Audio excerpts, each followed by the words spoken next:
Concedo a palavra a Vossas Excelências.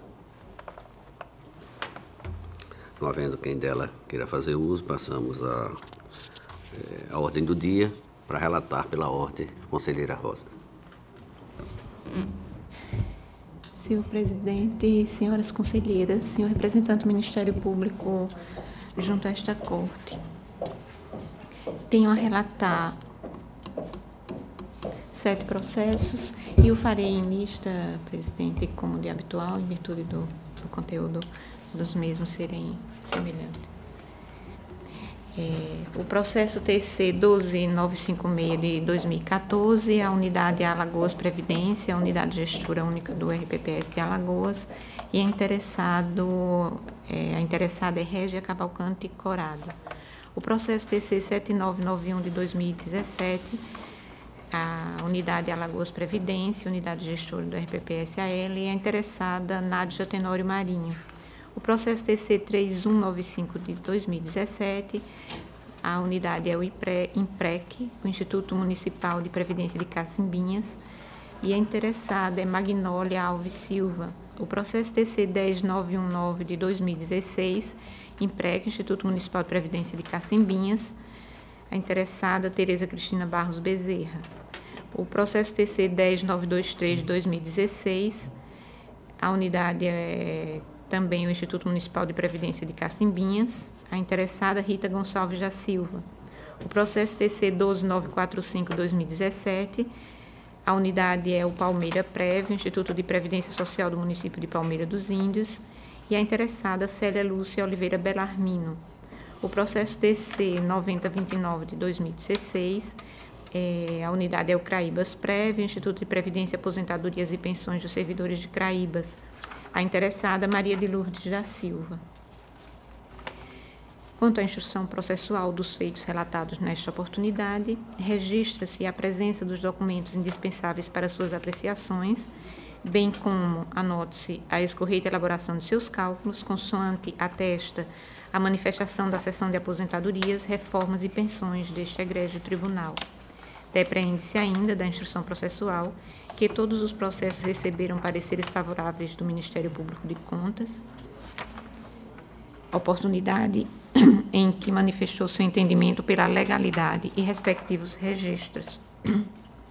Ademais, após análise dos processos ora em discussão, chega-se à conclusão de que estes se encontram revestidos das formalidades legais e observaram os preceitos constitucionais vigentes.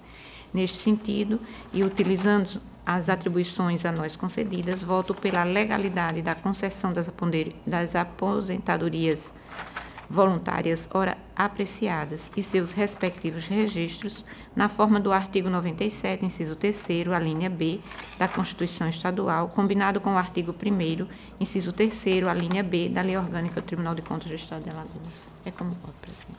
Com a palavra o Ministério Público. Eu registro os atos relatados, excelência. Em discussão. Sem me adentrar à discussão, senhora conselheira, já há um normativo aprovado nesta Corte de Contas que os casos de aposentadorias, quando estão em sintonia com os pareceres ministeriais pelos registros, Vossa Excelência pode fazê-lo monocraticamente, não precisa mais trazer esses atos de aposentadoria para o Pleno, para a Câmara, perdão. De forma que, naturalmente, fica a discricionalidade de Vossa Excelência, querendo trazer, bota. Eu agradeço a Vossa Excelência a lembrança, presidente. Vou observar. Ok, tá bom. Encerro a discussão, coloco em votação. Os conselheiros que acompanham o voto da eminente relatora permaneçam como estão. Aprovado. Tem mais processos, presidente, para esta sessão. Pela ordem para relatar, conselheira Maria Cleide. Senhor presidente, senhoras conselheiras, senhor do Ministério Público, doutor Pedro, que oficia nesta corte, eu tenho a relatar neste momento processos, todos eles tratam de prescrições intercorrentes, então farei lista, como sempre os fiz, são um total de 10 processos. O primeiro é o processo TC de número 18220 de 2012, Esse é referente à Secretaria Municipal de Saúde de Estrela de Alagoas, tendo como gestor à época o senhor Marcos André Matias Barbosa. O segundo processo TC de número 7769, de 2013. Esse é referente à Prefeitura Municipal de São Sebastião, tendo como gestor à época o senhor Charles Nunes Regueira. O processo TC de número 12218, de 2014. Esse é do Fundo de Educação Básica do município de Olho d'Água Grande, tendo como gestora à época a senhora Maria Gorete Teixeira da Silva. O processo TC de número 13796, de 2014. Esse é da Secretaria de Estado da Ciência, da Tecnologia e da Inovação, tendo como gestor à época o senhor Eduardo Seton Sampaio da Silveira. Temos também o processo TC de número 13723, de 2013. Esse é referente à Prefeitura Municipal de Belém, tendo como gestor à época o senhor Clênio Damasceno Vilar. Temos também o processo TC de número 9735, de 2012. Esse é da Companhia de Abastecimento da Água e Saneamento de Alagoas, a Casal, tendo como gestor à época o senhor Álvaro José Menezes da Costa. Processo TC de número 7569, de 2013. Esse é da Prefeitura Municipal de Cajueiro, tendo como gestor à época o senhor Antônio Palmeiri Melo Neto. Processo TC de número 15465, de 2011. Esse é da Polícia Civil do Estado de Alagoas, tendo como gestor à época o senhor Marcílio Barrenco Correia de Melo. Processo TC de número 17543, de 2011. Esse é da Prefeitura Municipal de Cururipe, tendo como gestor à época o senhor Max Beltrão Lima Siqueira. E, por último, o processo TC de número 15669, de 2012. Esse da Prefeitura Municipal de Estrela de Alagoas, tendo como gestor à época o senhor José Almerino da Silva. Aqui os processos foram originados no FUNCONTAS, referentes ao não envio ou envio fora dos prazos regulamentares de documentos por parte dos gestores públicos, conforme se encontra devidamente identificados nos autos. Aqui o Ministério Público de Contas se manifestou em todos os processos ora relatados, com pareceres pelas prescrições. Então, diante do exposto, eu voto no sentido que sejam arquivados estes processos e seja adotado as medidas cabíveis de ciência aos interessados e proceda-se com as respectivas publicações para que se produzam os efeitos legais. É assim como voto, senhor presidente, senhoras conselheiras. Com a palavra o Ministério Público. O Ministério Público reconheceu a prescrição em todos eles, Excelência. Em discussão. Encerro a discussão, coloco em votação. Os conselheiros que acompanham, as conselheiras que acompanham o voto da relatora permaneçam como estão. Aprovados. Encerrada a minha pauta, senhor presidente, para hoje. Pela ordem, para relatar, a conselheira substituta, doutora Ana Raquel. Senhor presidente, senhoras conselheiras, outro membro do Ministério Público de Contas, eu tenho para relatar, senhor presidente, o processo TC 10.615 de 2016, que trata de representação com pedido liminar formulado pela empresa Proeficiência Comércio e Serviços de Equipamentos Médicos Hospitalares e Odontológicos, apontando irregularidades no pregão presencial 42 de 2016, realizado pelo município de São Miguel dos Campos, cujo objeto é a contratação de empresa especializada na manutenção mensal da máquina processadora de filmes de mamografia e raio-x, do aparelho de raio-x e do mamógrafo. Alega o representante que encaminhou solicitação de impugnação ao edital número 42 de 2016 à Comissão de Licitação da Prefeitura de São Miguel dos Campos, em razão da violação às normas federais vigentes. Entretanto, a CPL do município recusou a solicitação e apenas informou a recusa no dia da licitação, após o horário de abertura do certame, impedindo que a empresa Proeficiência Comércio e Serviços participasse da licitação. Em sua peça, o representante aponta a violação de dispositivos da Lei 8.666 de 93 e junta aos autos cópia da impugnação ao edital, do edital número 42 de 2016 e da minuta do contrato. Em atenção às normas regimentais aplicáveis, os autos foram encaminhados ao Ministério Público de Contas, que, através do parecer 5746/2016, opinou pela admissibilidade do feito nos termos do artigo 192 e 193 do Regimento Interno desta Casa. Tendo em vista a nova conformação das relatorias, publicada no Diário Oficial do dia 29 de janeiro de 2019, os autos foram encaminhados a esta conselheira relatora, na data de 5 de fevereiro de 2019. Esse é o relatório, senhor presidente. A palavra ao Ministério Público.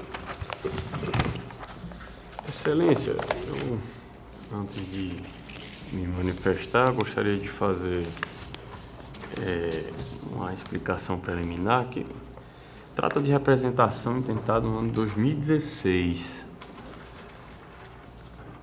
O parecer ministerial, também do mesmo ano, de 20 de outubro de 2016.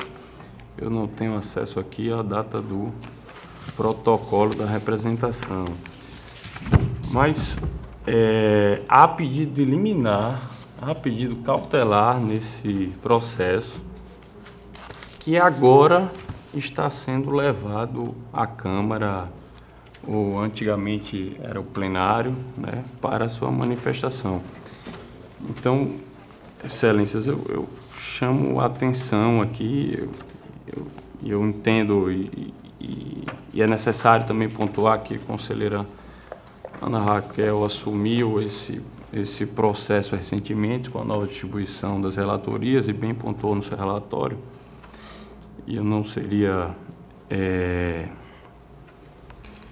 não deixaria de ter que reconhecer esse marco temporal, mas é preciso que, em casos como tais, em que haja a pedido liminar, que a Corte se debruce tempestivamente, seja pelo deferimento ou pelo não deferimento da liminar, ante a necessidade de resposta, né, buscada pelo jurisdicionado. Eu tenho aqui um parecer de 2016 que, à época, pedia a não continuidade do certame, né? Tendo em vista que a empresa foi impedida dele participar por uma exigência que, no nosso entender, ela é indevida, já que não havia justificativa no processo administrativo de contratação, nessa licitação, de que a sede, que a empresa prestadora do serviço tivesse sede no estado de Alagoas, né? No caso, a participante tinha sede em Aracaju. O serviço trata de uma contratação de empresa especializada na manutenção mensal de equipamentos hospitalares, mais especificamente máquina de raio-x, mamógrafo e uma processadora de filmes de mamografia, né? O Ministério Público, entendendo que, e aí forte no artigo 3º, parágrafo 1º, inciso 1º, né, que é vedado aos agentes públicos admitir, prever, incluir ou tolerar nos atos de convocação cláusulas ou condições que comprometam, restringam ou frustrem o seu caráter competitivo, estabeleçam preferências ou distinções em razão da naturalidade, da sede ou do domicílio dos licitantes. Então, entendendo que a hipótese em comento ela se enquadra na vedação contida na citada norma, no citado normativo, naquela época entendeu presentes os requisitos para a concessão da medida cautelar e pugnou pela suspensão imediata dessa licitação, para que fosse expurgada do edital essa norma, essa regra que impedia o denunciante de participar do feito. Inclusive, junto aos autos, ao parecer, decisão do TCU muito esclarecedora e sobre o mesmo aspecto, sendo, no caso, uma licitação ocorrida no município do Rio de Janeiro, que também o TCU rechaçou, naquele caso, a exigência de que a empresa prestadora do serviço tivesse sede no município do Rio de Janeiro.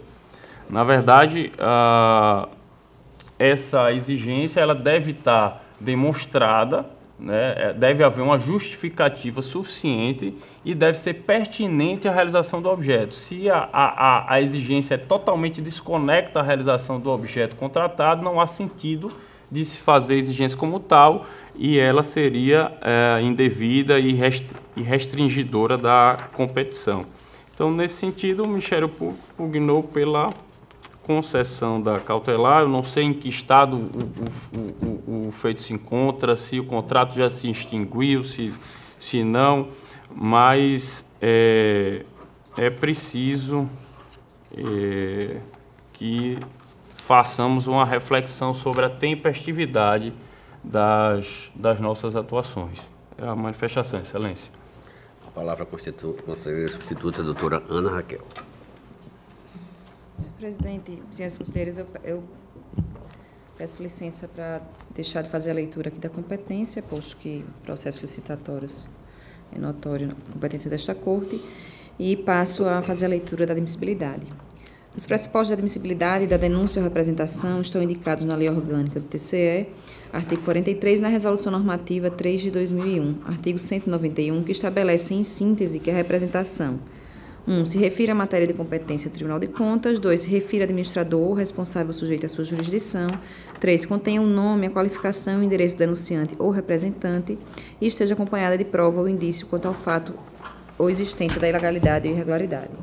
Inicialmente, ressalto que o denunciante é parte legítima para comunicar irregularidades ou ilegalidades perante este tribunal, nos termos do que dispõe o parágrafo 1º do artigo 113 da Lei 8.666 de 93, bem como o artigo 42 da Lei Orgânica, combinado com o artigo 190 do Regimento Interno desta Corte, que confere a qualquer cidadão legitimidade para ofertar denúncia acerca de irregularidades ou ilegalidades praticadas por agentes públicos. A despeito dessa condição, observa-se que o representante não fez prova de sua existência nem a comprovação da representação jurídica, em atenção ao parágrafo 1º do artigo 191 do Regimento Interno, que assim dispõe. Artigo 191, parágrafo 1º. A denúncia ou representação apresentada por pessoa jurídica será instruída com prova de sua existência e comprovação de que os signatários têm habilitação para representá-la. Considerando, entretanto, que a ausência dos documentos acima relacionados impediria o prosseguimento do feito em pauta, propõe a concessão de prazo nesta decisão para que o interessado supra essa deficiência sob pena de arquivamento da presente representação. Na oportunidade, deverá informar sobre seu interesse no prosseguimento do processo, tendo em vista o lapso de tempo transcorrido até então. Caso seja sanado o vício acima apontado, pela contraposição dos dispositivos legais e normativos relacionados, e mais do que dos autos consta, entendo por restarem satisfeitos os requisitos necessários para legitimar o conhecimento desta representação, consoante o artigo 43 da Lei Orgânica e o caput do artigo 191, seu parágrafo 1º do Regimento Interno desta Casa. O caso em análise se trata de representação fundada no parágrafo 1º do artigo 113 da Lei 8.666 de 93, na qual a empresa Proeficiência Comércio e Serviços de Equipamentos Médicos Hospitalares e Odontológicos relata irregularidades no edital do pregão presencial 42 de 2016, realizado pelo município de São Miguel dos Campos, cujo objeto é a contratação de empresa especializada na manutenção mensal da máquina processadora de filmes de mamografia e raio-x, do aparelho de raio-x e do mamógrafo. O representante insurge-se contra os itens 4.5 e 5 do anexo 1º do termo de referência, os quais tratam, respectivamente, das especificações da qualificação técnica e da execução do serviço. Quanto ao item 4.5, o edital impõe que o licitante vencedor tenha endereço ou filial no estado de Alagoas. E aqui eu transcrevo este item. Analisando a cláusula em questão, observa-se que a administração pública impôs condição restritiva, injustificável à participação dos licitantes, o que fez com que o representante, que tem sede em Aracaju, ficasse impedido de participar do certame, levando-o a impugnar o edital e, por conseguinte, ingressar com a presente representação. É sabido que, no âmbito das licitações, a administração deve observar os princípios norteadores da atividade pública, especialmente quanto à isonomia e à busca da proposta mais vantajosa, devendo agir dentro dos limites permitidos pela lei. Nesse sentido, a Constituição Federal, ao tratar do tema, estabelece em seu artigo 37, inciso 21, que somente poderão ser exigidas qualificações técnicas e econômicas indispensáveis ao cumprimento das obrigações. Por essa razão, toda e qualquer exigência que venha restringir a competitividade do processo licitatório, além de justificada e pertinente ao objeto licitado, deve encontrar respaldo na lei em atenção ao princípio da legalidade. Por sua vez, a Lei 8.666 de 93, que trata das normas gerais de licitações e contratos, veda que os agentes públicos pratiquem atos tendentes a restringir ou frustrar o caráter competitivo do certame, consoante se depreende da leitura do parágrafo 1º do artigo 3º. E aqui eu transcrevo também, mas já foi feita a leitura pelo Dr. Pedro, eu peço vênia para não fazer essa leitura integral do normativo. Assim, tem-se que a regra é a impossibilidade de se estabelecerem cláusulas restritivas à participação dos licitantes, entretanto é possível que, diante da peculiaridade do objeto, a administração faça exigências não previstas em lei, mas estas devem ser sempre devidamente fundamentadas, de forma que fique demonstrada inequivocadamente sua imprescindibilidade e pertinência em relação ao objeto a ser licitado. No caso em tela, analisando o objeto da licitação, bem como a natureza do serviço, não se vislumbra em primeira análise motivos que justifiquem a restrição imposta, uma vez que os serviços a serem contratados, qual seja a manutenção mensal de aparelhos hospitalares, têm periodicidade definida no edital, sendo encargo do contratado se fazer presente no local da prestação de serviços na data ajustada.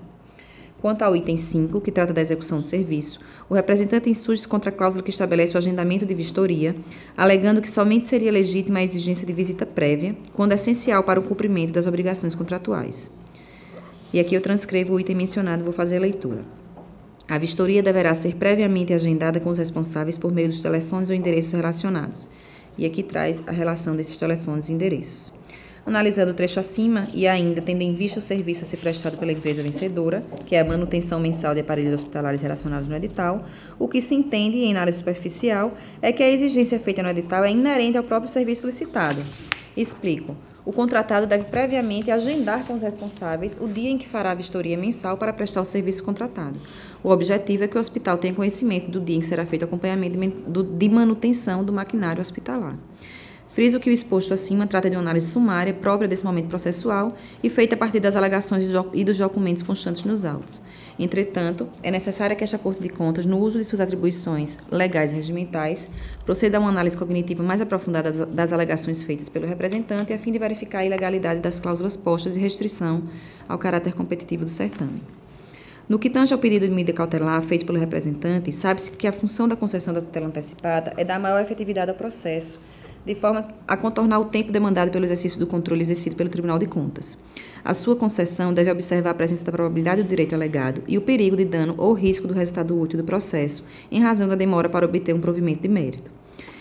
Quanto à probabilidade do direito alegado, esta se encontra evidenciada nas alegações e provas colacionadas aos autos, mormente quanto ao edital do pregão número 42 de 2016, onde são apontadas cláusulas que possivelmente restringem a competitividade do certame e encontram-se desacompanhadas de adequada justificativa. Entretanto, no que se refere ao perigo da demora, faz-se necessário considerar que decorreu significativo lapso temporal desde a propositura da demanda, em 19 de setembro de 2016, e que não é possível constatar com os elementos constantes nos autos se já houve a finalização do pregão em questão com a contratação do respectivo vencedor. Outro sim, em consulta ao portal da Transparência do município, realizada em 20 de março de 2019, verificou-se que não estão disponíveis informações relativas a licitações realizadas no ano de 2016. Dessa forma, a concessão da medida liminar nesse momento possivelmente carecerá de efetividade em razão de perda do objeto, devendo ser realizada a diligência no sentido de verificar o andamento da licitação antes do deferimento de qualquer medida cautelar. Nessa ótica, apresentada a situação fática pelo denunciante e observada a legitimidade desta Corte de Contas para, no exercício de suas competências institucionais, velar no caso concreto pela legalidade dos atos administrativos, sugere-se o conhecimento desta representação para seu regular processamento. Feita esta análise, há que se concluir face à admissibilidade da presente representação, pelo seu conhecimento, para a adoção das providências necessárias à instrução do feito, que serão especificadas a seguir. E aí a minha proposta, senhores conselheiros, é no seguinte sentido. No sentido de notificar o representante para, no prazo de 5 dias, fazer prova de sua existência e comprovação de que o signatário tem habilitação para representá-la, em atenção constante no caput do artigo 191 do Regimento Interno desta Corte, sob pena de arquivamento da presente representação, a oportunidade em que manifestarão seu interesse no prosseguimento do feito e após a qual deverão ser observadas as seguintes providências. Em sendo suprido o vício acima apontado, conhecer da presente representação na forma dos artigos 190 e seguintes do Regimento Interno para apurar os fatos relatados, e notificar o atual prefeito de São Miguel dos Campos, Pedro Ricardo Alves Jatobá, para que no prazo de 15 dias informe sobre o andamento do pregão 42 de 2016 e envie cópia do processo administrativo que resultou na contratação da empresa vencedora, caso tenha sido concluído. Notificar o ex-prefeito de São Miguel dos Campos, George Vieira Clemente, e o ex-secretário de Saúde, José Sival Clemente da Silva, para que, querendo, se manifestem sobre as alegações feitas na representação, especialmente quanto aos itens 4.5 e 5 do anexo 1º do edital do pregão 42 de 2016. Determinar o retorno dos autos para ulteriores deliberações após o cumprimento das medidas acima elencadas e, caso não seja suprido o vício acima apontado, determinar o arquivamento da presente denúncia em atenção ao parágrafo 2º, artigo 191 do Regimento Interno e da publicidade da presente determinação, senhor presidente. Em discussão? Excelência, eu gostaria de Para discutir, fazer um adendo, tendo em vista as novas informações trazidas pela conselheira Ana Raquel. Excelências, eu trago a reflexão, e sem prejuízo também de envolver a conselheira Ana Raquel também nessa nova reflexão,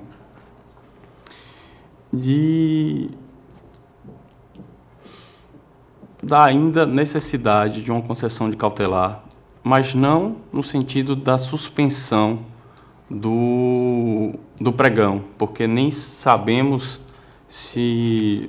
Não, porque provavelmente esse pregão já foi finalizado, mas eu acredito que a evidência da indevida exigência dessa licitação, culminando com a contratação efetivada, em que houve quebra da isonomia, limitação da competitividade, consequentemente, a não contratação de uma proposta, isso em tese, mais vantajosa à administração, o que pode, inclusive, gerar dano ao erário, já que a participação ela não foi efetiva, não houve uma competição, melhor dizendo, efetiva, em que nós possamos aqui conceder uma cautelar no sentido de suspender a contratação no estado em que ela se encontra. Então, assim, provavelmente aqui nós estamos tratando de um serviço de prestação continuada, né? É uma manutenção mensal, né? Provavelmente foi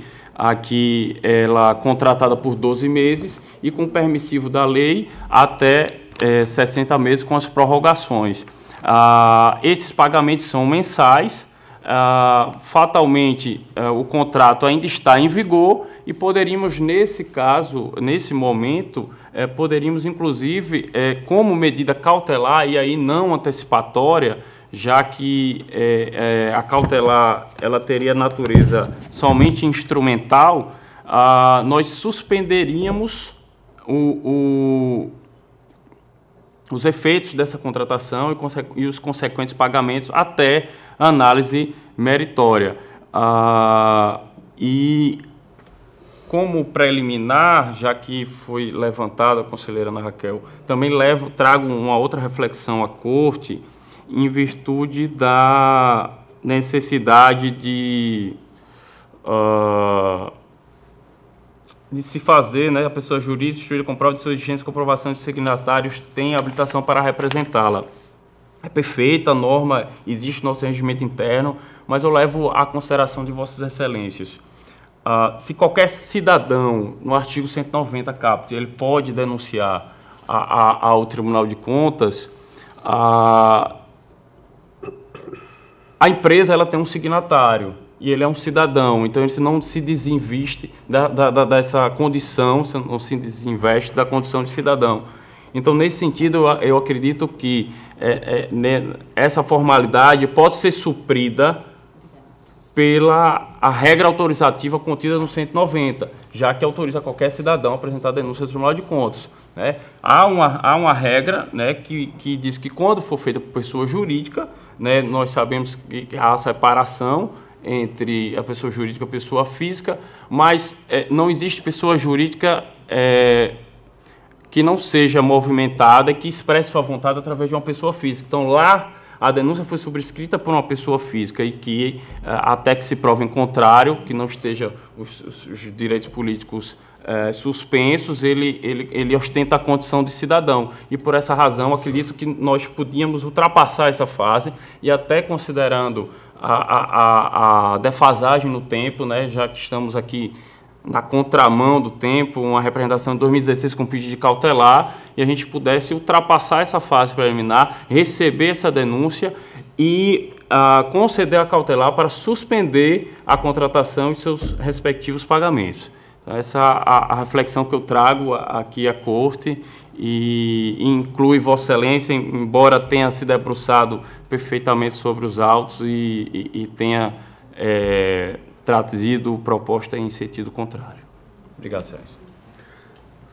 Ainda em discussão, não sei se a conselheira quer fazer alguma consideração com relação... Com relação à questão da admissibilidade, eu entendo o posicionamento do doutor Pedro e acolho, não vejo qualquer problema em entendermos assim. Eu acho que é até uma forma de desburocratizar, já que na prática nós sabemos que o interesse é legítimo aqui, né?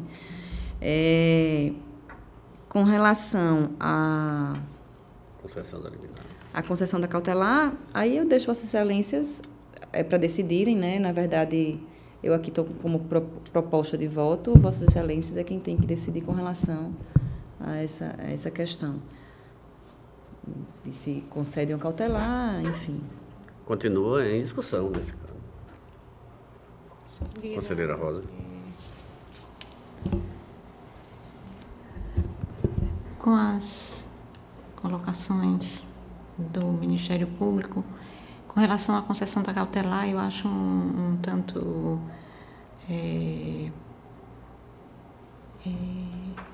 entendo um tanto complicado, em virtude de que nós não temos conhecimento algum do estado processual.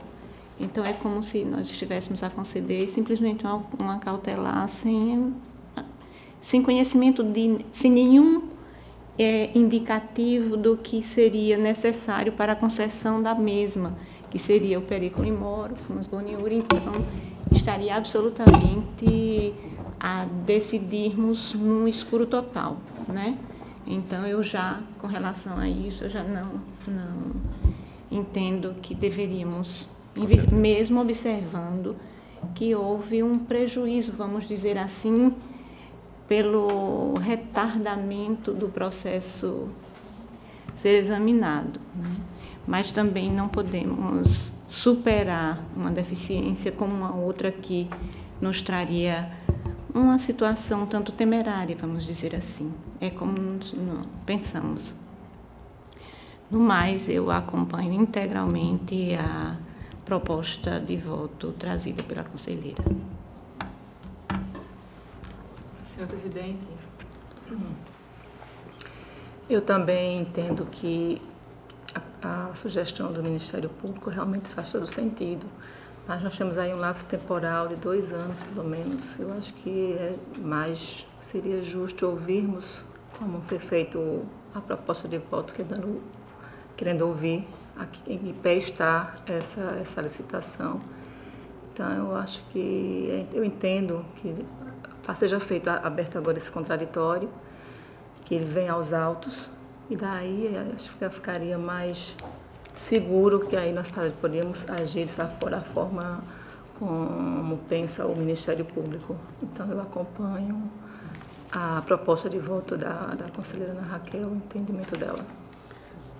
Para formalizar, encerro a discussão, coloco em votação. Os conselheiros que acompanham o voto da relatora. Só uma questão de ordem. Questão de ordem do Ministério Público. Me parece que a conselheira Ana Raquel aderiu ao processamento, não é isso? E aí seria interessante que Vossa Excelência colocasse em votação a questão preliminar, né, de admitir ou não a representação, que é a nova proposta. Perfeito. E após a concessão ou não da cautelar, para que ficasse bem definido o que está sendo julgado aqui. Bem lembrado o posicionamento do Ministério Público, uma vez que a conselheira relatora adere em parte, né? Ela já admite sem ouvir, sem qualificar o denunciante. Exatamente, perfeito, excelência. É perfeito. Sem precisar qualificar o denunciante, a conselheira relatora já adere... Com base no 190 do regimento interno. Isso. Portanto, a Vossa Excelência então mudaria. A proposta de voto é alterada em relação ao que eu fiz inicialmente, com relação a admitir, sem pendência alguma, sem pendência com admissibilidade relação do à feito. qualificação do denunciante. Isso. E Vossa Excelência já adere a essa proposta do Ministério Público e no mais as sugestões que as conselheiras aderiram ao voto. Com esses esclarecimentos, coloco em votação. As conselheiras e os conselheiros que acompanham o voto da relatora permaneçam como estão. Aprovados. Ainda com a palavra, a conselheira substituta. Eu só tinha esse processo para relatar, senhor presidente. Não tem mais processo. Senhoras conselheiras, senhor Ministério Público, trago para relatar eu inicio com o processo de número 13.717.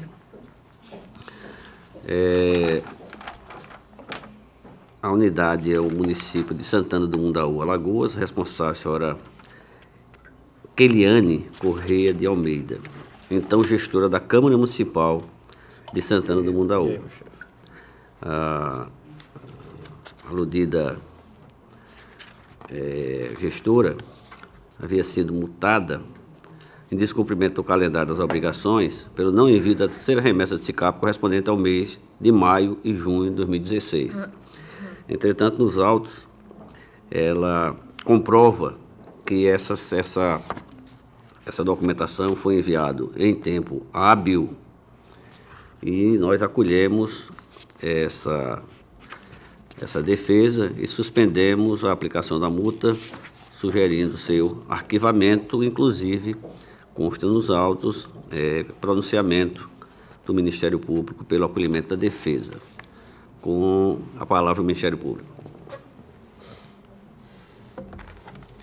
Nós estamos tratando do processo 13.717 de 2016, não é isso? 717, né? 717. 2016. Isso. Ficou comprovado, Excelência, no nosso sentido, o envio tempestivo da documentação e o Ministério Público acolheu a defesa e pugna pela não aplicação da multa. Em discussão? Encerra a discussão, coloco em votação. Os conselheiros que acompanham esse relator permaneçam como estão. Aprovado. Trago então, senhoras conselheiras, senhor Ministério Público, 11 processos de prescrições intercorrentes que eu faço em lista. Processo terceiro, de número 14.638 de 2013, do município de Olho d'Água do Casado, responsável seu Felipe Barros Vieira, então gestor do Fundo Municipal de Saúde de Olho d'Água do Casado.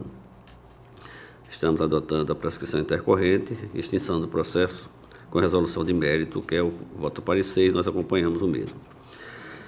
Processo terceiro, de número 7195 de 2013, também do município, do município de Água Branca, Alagoas, responsável seu José Rodrigues Gomes, ex-gestor daquele município, também pela prescrição. Processo terceiro, de número 7155 de 2013, este do município de Piranhas, a sancionada na época foi a senhora Melina Torres Freitas, também pela prescrição, e para não ser repetitivo, todos os demais processos são referentes ao mesmo município e à mesma gestora.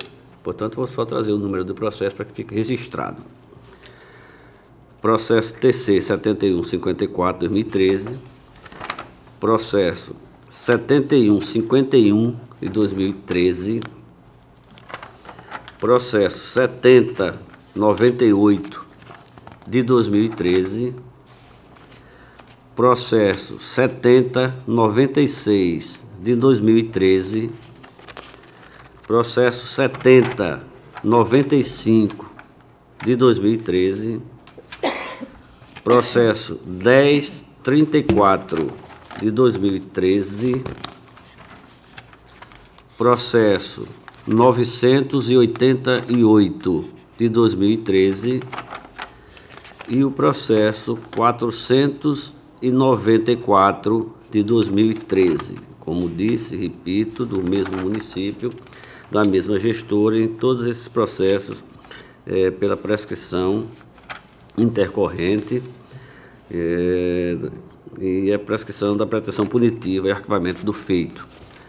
Assim como voto e passo a palavra ao Ministério Público. Excelência, o Ministério Público reconheceu a prescrição em todos eles. Em discussão? Encerro a discussão, coloco em votação. Os conselheiros que acompanham esse relator permaneçam como estão. Aprovados. Trago mais dois processos que também tratam de prescrição.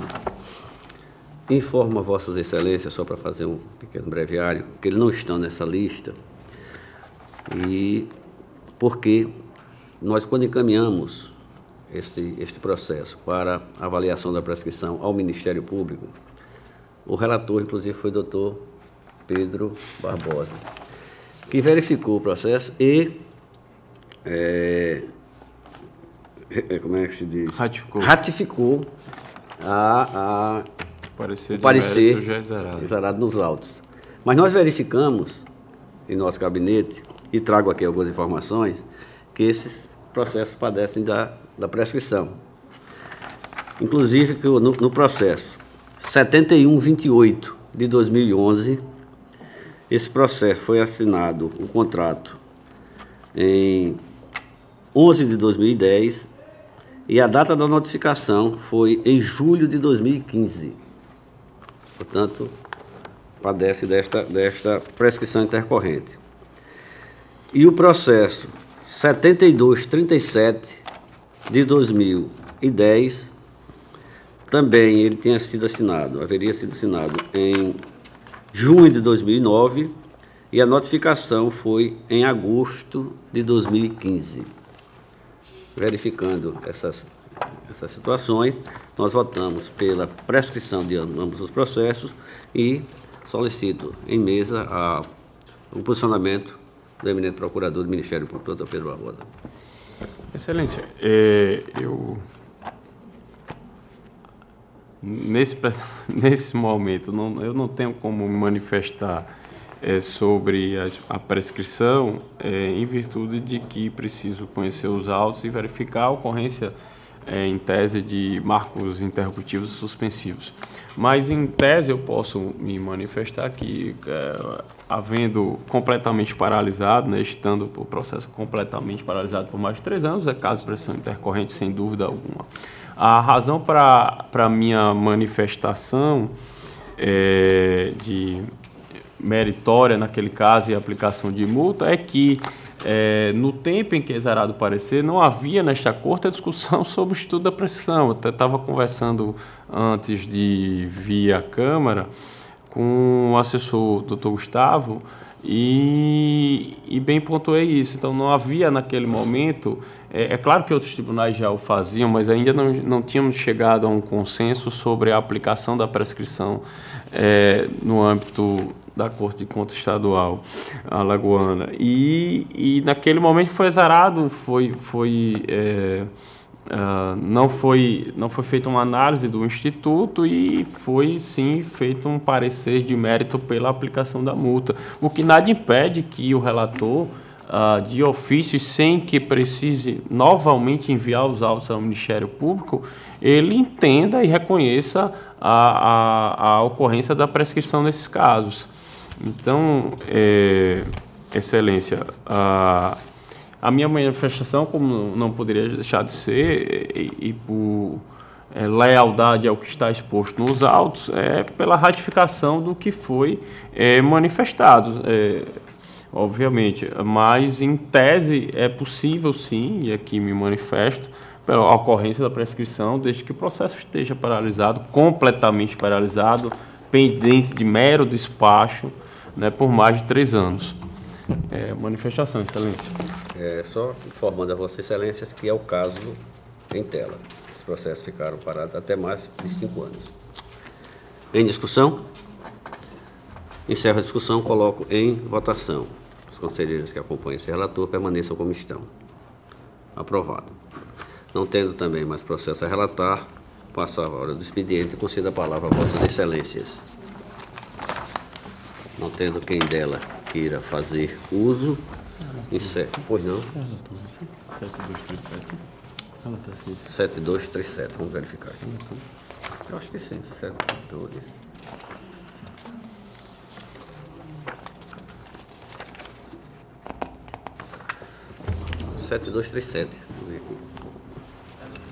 Foi relatado? Não, 7237 é um dos dois casos. Foi relatado agora? Foi um desses. foi. Então é a mesma situação, Foram é dois verdade. casos. É verdade, perfeito, São os perfeito. dois processos que estavam Perfeito. fora daquela lista. Tinha ouvido só o primeiro, Excelência. Perdoe. São os dois casos que foram Perfeito. levantados. Encerra a presente sessão, convocando-os para a próxima em horário regimental.